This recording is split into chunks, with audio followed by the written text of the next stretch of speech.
शरीफा का इधर किधर आया हुआ? कहाँ पे? मस्जिद का नहीं, वो मस्जिद अली है तो ये कहीं गए मुगुआ है?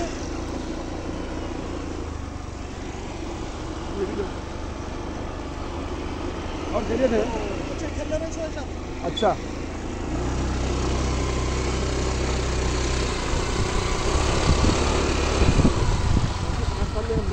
और यहाँ पर तोजी कब्रिस्तान की जो पहाड़ों की खुदाई है ये भी बहुत बड़ा काम है। काला सोना बोला जाता है।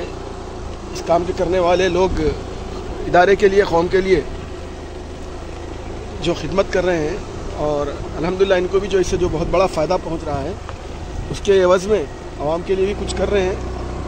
आवाम के इदारे के लिए कुछ कर रहे हैं, क्योंकि इदारा इत्सेल्फ कुछ नहीं होता बल्कि आवाम से ही इदारा होता है।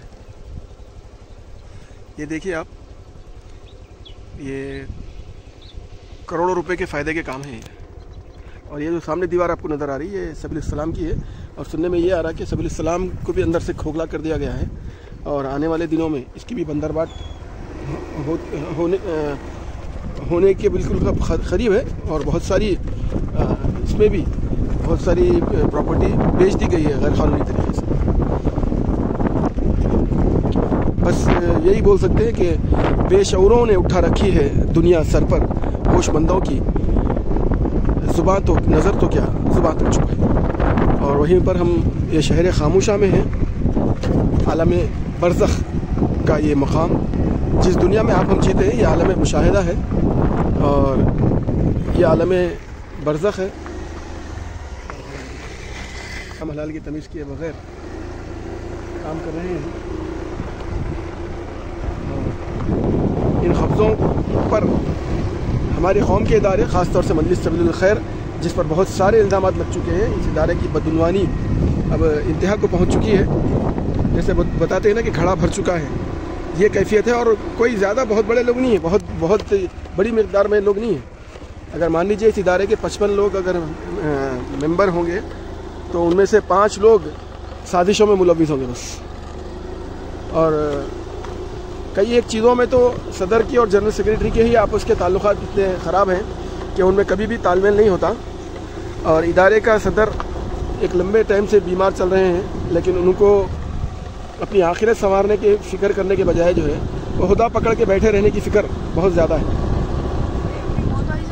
यहाँ पर है आगे शरीफापा उस्तादी माँ का इंतकाल हुआ है, जो अलदरुस ख़ानदान के हैं। हमारी भी उस्तादी माँ हैं और वो हमारी उस्तादी माँ की बेटी भी हैं, वो भी उस्तादी माँ रही हैं। और आज उनकी तदफीन है मार्कज़ के तौसीक़ कब्रिस्तान में।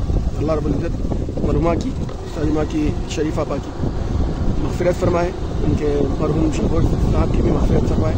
अल्लाह ताला उनके बेटा बेटी को ऐसी मुश्किल घड़ी में सब्र जमील अता फरमाए।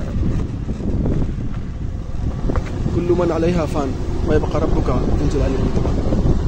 और आप देखिए मुख्तलिफ़ रास्ते जो खोले गए हैं इधर के महलों की इलीगल प्लॉटिंग करने के लिए। आगे देखिए यहाँ पर भी गेट है, उधर भी गेट है, और कब्रिस्तान की ज़मीन यूज़ की जा रही है। जबकि आपको मालूम होना चाहिए कि टोल टैक्स जो लेने का सिस्टम है वो इसलिए है कि जिस किसी की भी अपने पैसे लगाए जाते हैं उस प्रॉपर्टी पे, जबकि वो प्रॉपर्टी गवर्नमेंट की होती है। लेकिन यहाँ पर सारी कब्रिस्तान की प्रॉपर्टी होने के बाद भी इस कब्रिस्तान में गेटें लगाई गई हैं सिर्फ महज अपने निजी फ़ायदों के लिए। और ये गेटों के लगवाने वालों को जिन्होंने इस काम के लिए मदद की है वो सबीलुल खैर के ही लोग हैं, या उनके साथ मुकामी सतह पर जो मुकामी गली नुक्कड़ के जो सियासतदान बोलिए या सियासतदान कम ब्रोकर्स बोलिए वो हैं। इधर भी नहीं दिख रही बात, उधर आगे दिखिए। और ये वो लोग जिनके लवाहिकिन की खबरें हैं वो लोग आके इसको सही कर लें, क्योंकि ये खबरें जो है ना बहुत ज़्यादा बारिश के बाद बैठ गई हैं।